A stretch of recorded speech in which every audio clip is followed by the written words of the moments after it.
Morning, Janice. Good morning. Today we're going to have a slightly different or sort of a popular topic these days. We're going to talk about Bitcoin and the risk of theft versus the risk of loss, and specifically why that matters in the context of estate planning.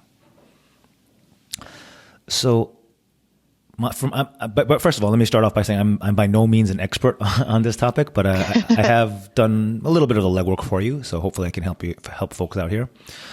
And from what I understand, so estate planning for Bitcoin can feel a little bit like you're in the Da Vinci Code movie or book. Yeah. What I mean by that is there's a lot of secret codes and memorizations and sort of treasure map kind of things, and it does have that sort of feel like it's very different from your traditional banking. Let's put it that way.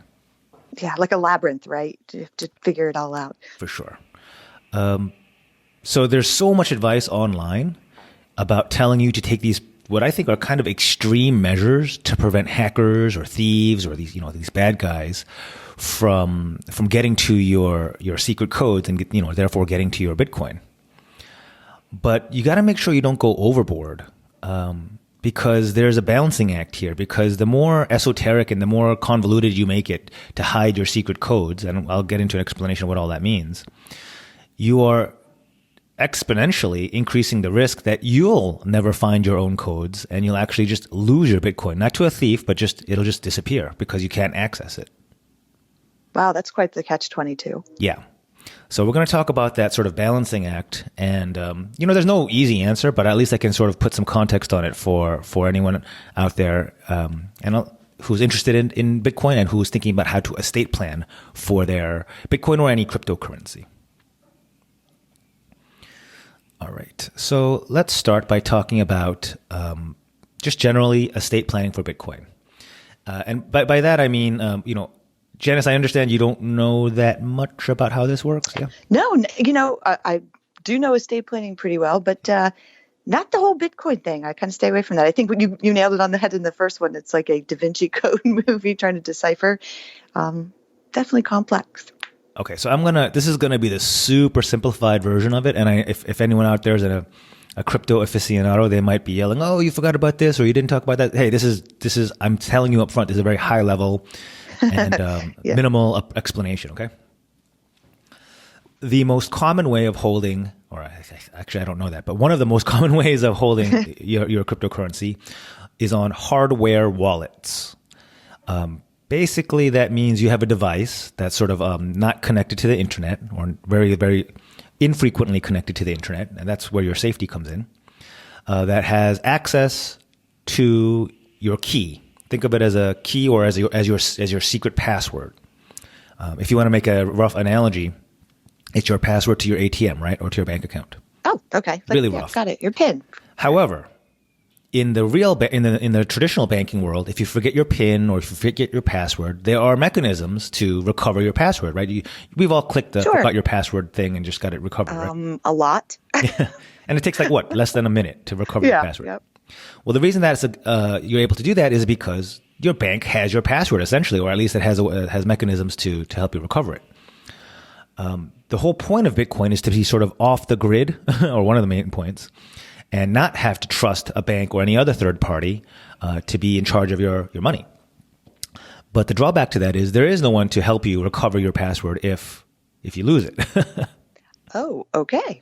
And we're not talking about a 4-digit or 6-digit or 8-digit password here. We're talking about, in its raw form, I think it's like a 250 character hexadecimal, whatever, key. Oh, goodness. Okay.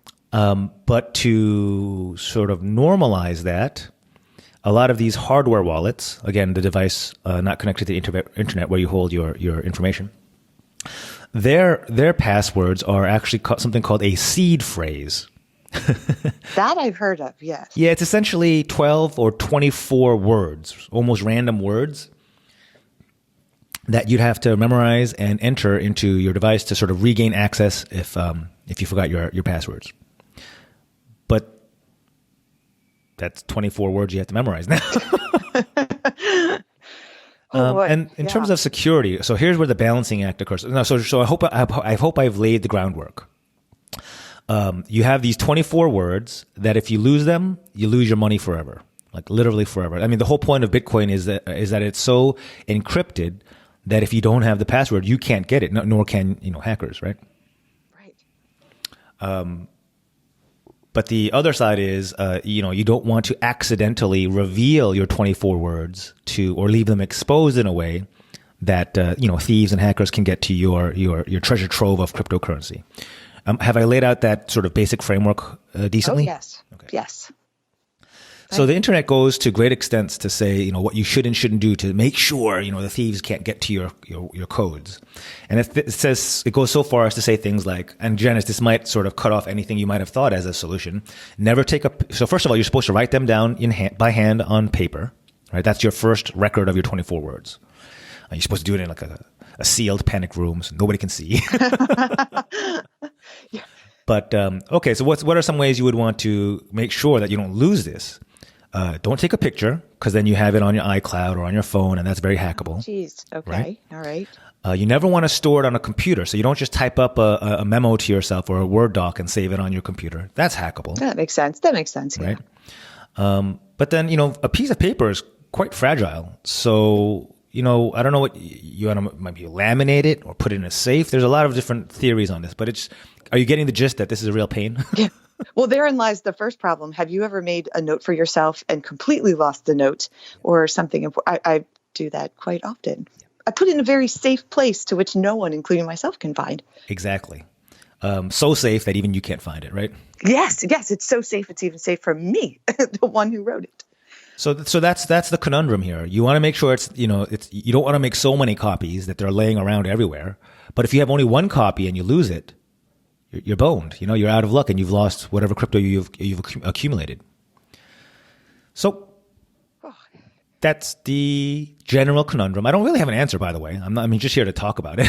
I hope nobody's expecting a solution. But what I want to talk about is comparing what's a bigger risk. Is it a bigger risk that somebody actually hacks your life and steals your crypto? Or is it a bigger risk that you actually just forget where you put your words or you lose them and you just lose the crypto? And based on which is the bigger risk, please act accordingly. Please, plan accordingly. That's my sort of point here. Okay.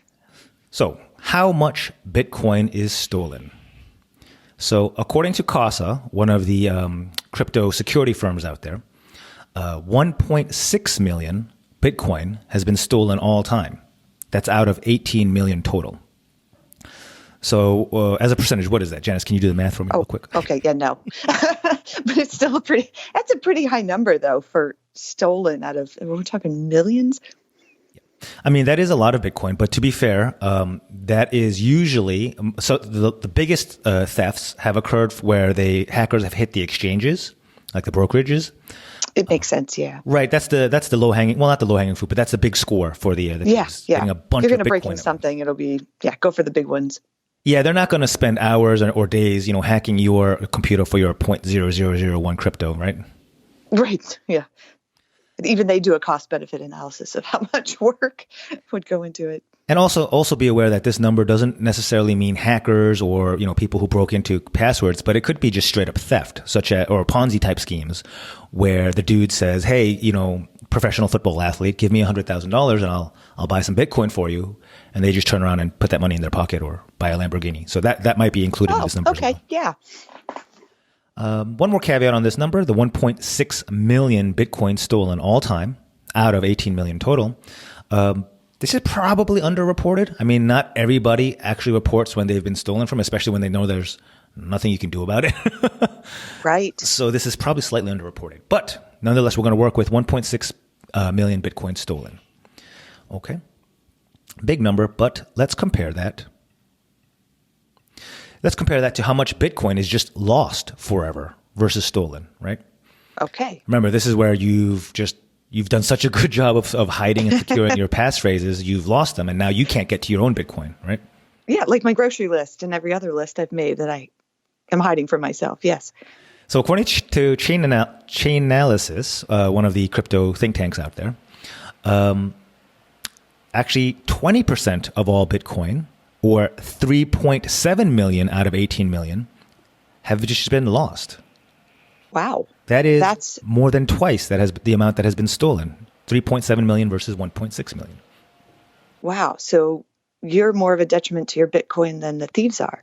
You have double the chance of just, Wow. creating some kind of boneheaded, too hard security system and just losing your own Bitcoin than you are, the likelihood Letting of the some hacker hackers in. really targeting you. Yeah. Okay.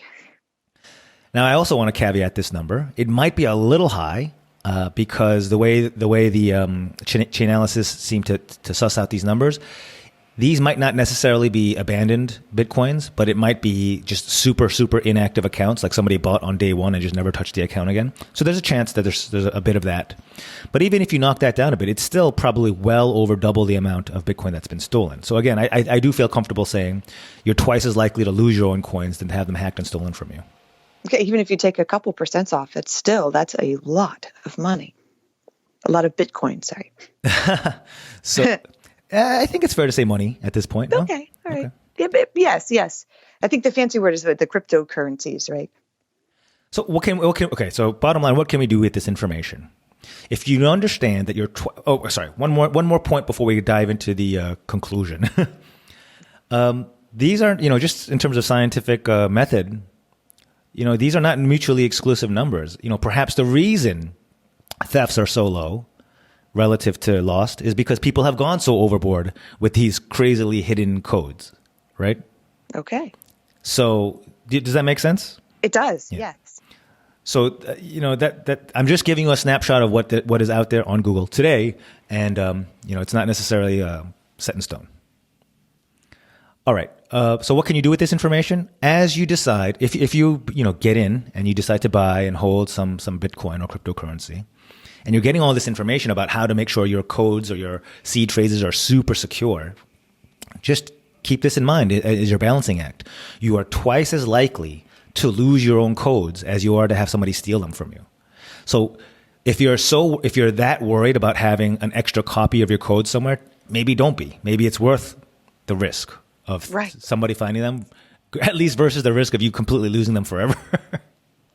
Right. Like you said, make 2 copies, write it down twice somewhere in your house, in a safe or safety deposit box. I mean, there's a lot of things like don't put them in a safe deposit box because a banker might have access to it. And, that's a very, very sort of long tail, unlikely risk, but it is a risk. But again, is the risk of you just losing your codes bigger? Right. So you always do that balancing act in your mind when you're figuring out, is this being too insecure or is this increasing my risk of catastrophic, just loss too much? Just losing it. Right. Yeah, right. Yeah. So I think that's all we have. I hope we did a decent job of explaining, with, again, not too detailed, but just kind of thinking about the risks when planning on how to hold your crypto. So my question to you is, how do you tie this into planning your estate when you have this and you've got these phrases and you've got this hidden stuff? How do you factor that into planning? So it all has to do with how you want to leave your phrases available to your spouse, executor, children, whatever the case may be. And there are a lot of solutions to that, including, like we just mentioned, leaving them in a safe deposit box, leaving them in a sealed letter with your lawyer to deliver to your heirs. Again, all of those things have risks, right? Right. But you have to balance that against the risk of if you leave some kind of esoteric treasure map to your spouse, hoping she'll find where the X marks the spot. I mean, that carries itself with it a huge risk of she'll never figure it out or never find them, and then you lose everything. Then they're lost. Yeah, wow. Yeah. And there are quote unquote estate plans like that where it's, like I said, the Da Vinci Code. Like trying to find it is that needle in the haystack. Yeah. On an entire farm of hay. Wow, very, very interesting. That is, I didn't realize it was like that. I would have thought theft would be more than. So what you're saying is I'm more likely to lose the piece of paper. Very interesting. I would definitely suggest How Probate Works, Anthony's book, available on Amazon. Maybe that'll help to shed a little bit of light on how you can start to plan, like you said, where to leave it and such. Cool. Let me know in the comments if these types of topics are of interest to you. It's actually interesting to me to learn about them. So whether you like it or not, I might do more. Yeah, thanks. No, this was very informative to me. It's not something that I typically know much about. So thank you. Cool. All right. Thank you, everyone, for listening. Thank you, Janice, as always. And we will talk next time. Bye now. Talk soon.